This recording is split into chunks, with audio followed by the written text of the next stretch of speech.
Okay guys, നമ്മൾ തമീമിൻ്റെ book വാങ്ങിയിട്ട് വരികയാണ്.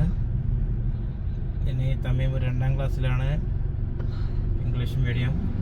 ഭാരതീയ വിദ്യാഭവനാണ് തമീമിൻ്റെ സ്കൂള്.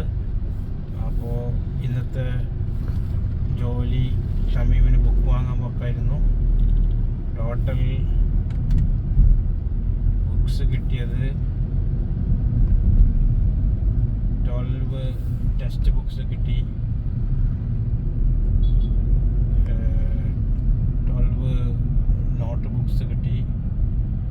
അങ്ങനെ അതൊക്കെ വാങ്ങി ഞങ്ങൾ വീട്ടിലേക്ക് പോവുകയാണ്. ബിരിയാണി കഴിക്കാൻ വേണ്ടിയിട്ടാണ് പോകുന്നത്. മിസ്റ്റർ തമീം ചിക്കൻ ബിരിയാണി കഴിക്കാനാണ് പോകുന്നത്. അപ്പോൾ ഗൈസ് എല്ലാം ബുക്കെല്ലാം വാങ്ങിയോ? ഗൈസ് എല്ലാം എത്രാം ക്ലാസ്സിലാണ്? കമൻറ്റ് ചെയ്യുക. അതുപോലെ തന്നെ നമ്മുടെ ചാനൽ സബ്സ്ക്രൈബ് ചെയ്യുക. Okay, by.